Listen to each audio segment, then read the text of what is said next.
Nah, syirik dalam tingkatan ilmu tauhid yang berkaitan langsung dengan roh, ini yang disebut namanya syirik khafi bil khafi. Tersembunyi lagi tersembunyi.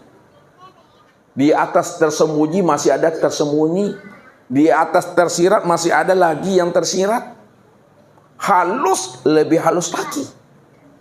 Mana yang dikatakan syirik khafi bil khafi? Tersembunyi lagi tersembunyi secara zahir. Syirik khafi bil khafi secara zahir, Bapak Ibu, yang tersembunyi pada diri kita. Itulah yang dikatakan oleh Rasul, wujudu kazanbun. Adanya pengakuan dirimu yang merasa dirimu yang ada. Kita merasa diri kita ini yang bersifat wujud. Kita merasa diri kita ini yang bersifat hayat, bersifat sama basar kalam ilmu qada iradat. Itu adalah syirik. Merasa kita yang takbir, merasa kita yang ruku, merasa kita yang i'tidal, merasa kita yang sujud, merasa kita yang duduk, merasa kita yang memandang, mendengar, berkata, mengetahui, berkuasa dan berkehendak. Itulah yang dikatakan namanya syirik. Makanya Allah katakan, bila engkau adalah engkau, maka engkau tak kenal aku. Bila engkau merasa diri engkau yang bersifat dan yang wujud, maka engkau tak mengenal aku, karena yang wujud dan bersifat itu aku sebenarnya, kata Allah. Tapi bila engkau bukanlah engkau pasti mengenal aku. Kalau engkau sudah menyadari bahwa engkau tidak berwujud dan engkau tidak bersifat, disitulah engkau mengenal aku, bahwa yang wujud dan bersifat itu hanya aku, kata Allah. Tapi kalau ada rasa kesadaran diri kita ini hak milik kita, ada rasa kesadaran diri kita ini adalah hak milik kita, merasa diri kita ini yang berbuat, itu adalah syirik semata-mata, Bapak Ibu. Ini yang dikatakan syirik khafi bil khafi secara zahir. Tapi syirik khafi bil khafi secara batin, bagaimana, Bapak Ibu? Syirik khafi bil khafi secara batin, pada saat Bapak Ibu tidak mampu memandang Allah pada segala yang wujud, baik pada alam maupun pada diri, tak terpandang Allah, itulah yang dikatakan namanya syirik khafi bil khafi secara batin. Ini yang dikatakan oleh Nabi, man nazara ila say'in malam yarallaha fihi fahuwa batil. Barang siapa yang bisa memandang kepada ayahnya, mampu memandang kepada ibunya, kepada suaminya, kepada istrinya, kepada anak, cucu dan menantunya, lalu dia tidak mampu memandang Allahnya pada ayah, ibu, suami, istri, anak, cucu dan menantu, maka itu adalah syirik, itu adalah najis. Maka jangan kita selalu berdiri di atas batu licin. Jangan kita selalu berada di atas keakuan diri kita. Selama kita berdiri di atas keakuan diri kita, maka selama hidup kita itu, satu batang tubuh ini, Bapak Ibu, itu dah syirik itu. Ini yang akan menjadi bahan bakarnya neraka nantinya. Waquduhan nasu wal hijara. Bahwa bahan bakar neraka itu adalah terdiri daripada manusia dan batu. Ini secara zahir syirik khafi bil khafi. Dan secara batin, tidak mampu dia menilik dan memandang Allah yang wujud secara nyata dan sempurna pada dirinya. Lalu bagaimana kita mencari penawarnya, Bapak Ibu? Bagaimana kita mencari obatnya supaya tubuh kita tidak kena syirik jali? Bagaimana supaya hati kita tidak kena syirik khafi? Bagaimana ruh kita tidak kena syirik khafi bil khafi? Tentu ada penawarnya, ada obatnya. Obat dan penawarnya, Bapak Ibu, supaya diri kita ini tidak kena syirik, tidak dikatakan Allah najis, tidak disebut Allah sebagai penantang dirinya. Jalan satu-satunya, Bapak Ibu, hendaklah kita ini bertubuhkan ruhani. Ini jalannya. Hendaklah kita ini bertubuhkan ruhani.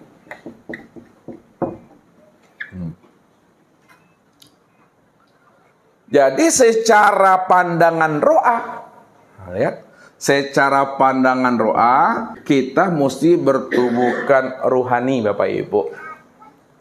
Ya. Namun hakikat yang sebenar-benarnya tubuh ruhani itu tiada lain adalah ruh. Ini dalam pandangan Nazara. Secara pandangan hakikat, ya, atau pandangan Nazara, bahwa tubuh ruhani itu maksudnya adalah ruh dalam pandangan hakikat, ya, dalam pandangan Nazara. Namun dalam pandangan Basira, ya, bahwa yang dikatakan ruh itu tiada lain adalah nur, Bapak Ibu. Jadi kita mesti bertubuhkan nur. Ini dah dalam pandangan namanya Basira. Jadi tubuh ruh itu maksudnya hakikatnya dalam pandangan nazar, ya, dalam pandangan mata hati itu adalah nur. Jadi kita mesti bertubuhkan nur.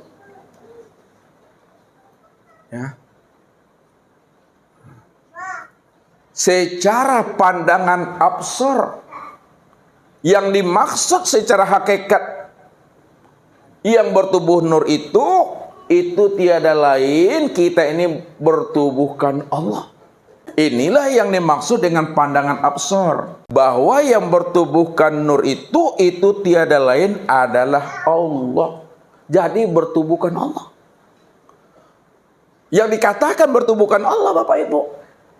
Jadi bertubuhkan Allah itu maksudnya bertubuhkan zat, bertubuhkan sifat, asma dan af'al Allah. Makanya kumpulan, himpunan zat, sifat, asma dan af'al, ini yang dikatakan namanya dengan wujudullah, nyatanya Allah. Ya, nyatanya Allah itu, ya, pada insan, nih, pada manusia. Bagaimana kita melihat nyatanya zat itu pada manusia?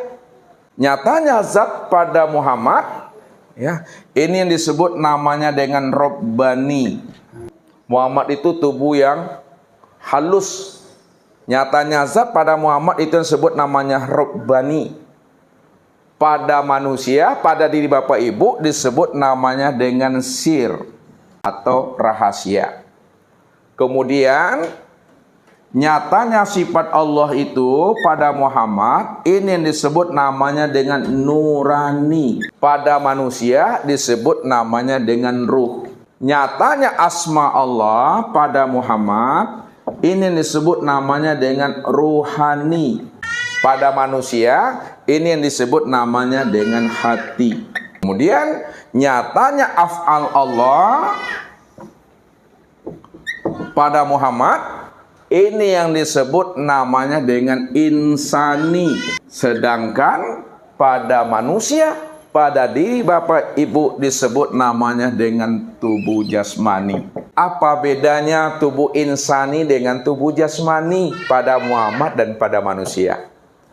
Ya, bedanya tubuh insani pada Muhammad ini yang disebut namanya tubuh yang tiada berdarah. Tubuh yang tiada berkulit, berdaging, berurat, dan bertulang. Itu disebut namanya insani. Yang dikatakan namanya tubuh yang bersih. Tubuh yang jernih. Ya. Ke atas tak ada batasnya, ke bawah tidak ada batasnya. Itulah nur ala nur. Terang dia. Ya. Menyilaukan Bapak Ibu terangnya itu. Sedangkan pada manusia disebut namanya dengan tubuh jasmani. Tubuh jasmani ini yang disebut namanya tubuh yang kasar, tubuh yang berdarah, yang terdiri daripada kulit, daging, urat, dan tulang. limpa, hati dan jantung, Rabu dan empedu. Itu dia. Makanya ketika kita telah mengenal bahwa kita mesti bertubuhkan Allah. Bertubuhkan Allah itu ada bertubuhkan zat, sifat, asma dan af'al. Nyata dia pada Bapak Ibu, yang disebut namanya tubuh insani, yang disebut namanya hati ruhani, yang disebut namanya ruh nurani, yang disebut namanya sir rabbani. Maka itulah yang dikatakan insan kamil. Itu adalah insan yang sempurna. Sempurna itu sifat Allah. Kalaulah yang sempurna itu sifat Allah, maka yang dikatakan insan kamil itulah nyatanya wujud Allah. Kenapa diri Bapak Ibu dikatakan insan kamil nyatanya wujud Allah? Nyatanya zat Allah, sifat Allah, asma Allah dan af'al Allah. Inilah diri yang telah menyaksikan. Inilah diri yang telah mengenal. Allah sempurna pada dirinya yang telah berupa tubuh dan berupa ruh. Kemana mesti Bapak Ibu cari? Kemana mesti Bapak Ibu kenal? Kemana Bapak Ibu lihat dan saksikan? Kalau bukan kepada diri sendiri. Namun diri sendiri bukanlah kenyataan diri Bapak Ibu. Diri sendiri ini yang ada pada diri Bapak Ibu itu adalah kenyataan dirinya Allah. Inilah yang dikatakan al-insanu sirri wa ana sirrahu. Insan itu rahasiaku dan akulah yang menjadi rahasianya. Jadi Allah itulah yang menjelaskan bahwa dirinya itulah yang insan. Insan itu ya aku, kata Allah. Kalau Allah yang mengatakan dirinya insan dan insan itu aku, tidak ada yang protes Bapak Ibu. Itu Allah bilang. Apa kata Allah kepada kita? La yus'alu amma yaf'al wa hum yus'alun. Tidak ada yang mampu menghakimi aku. Tidak ada yang mampu menanya-nanyai aku. Apa yang aku perbuat itu terserah aku, kata Allah. Karena aku ini maha. Maka karena aku ini maha, aku ini Rabb, aku ini Tuhan.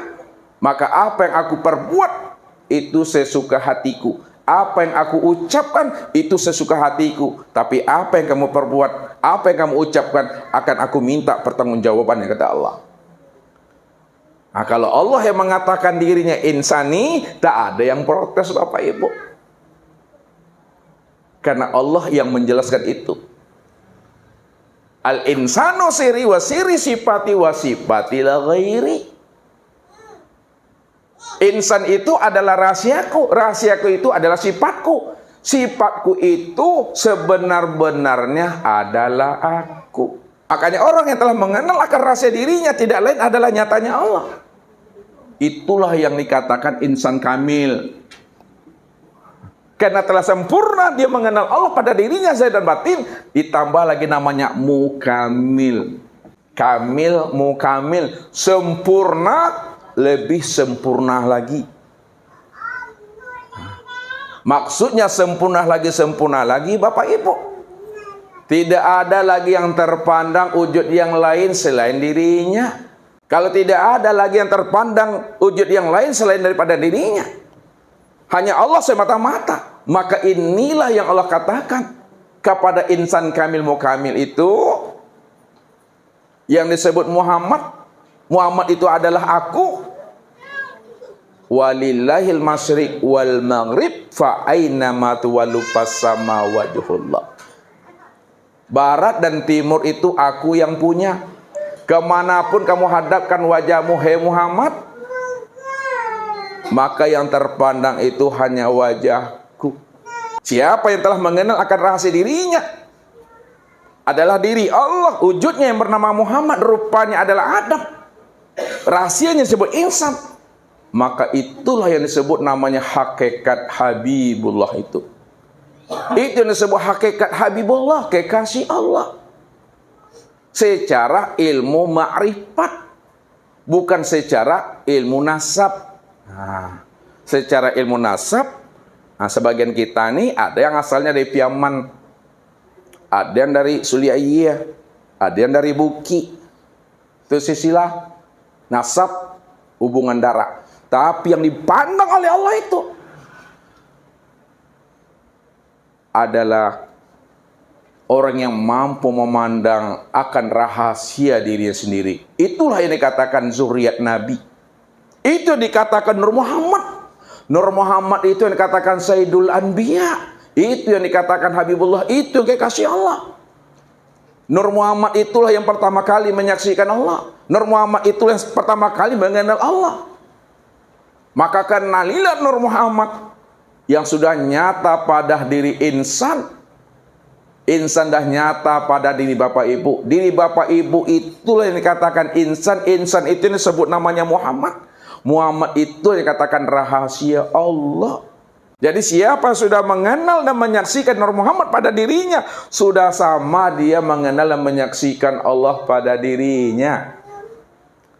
Karena Muhammad itu adalah wasilah untuk melihat dan menyaksikan Allah.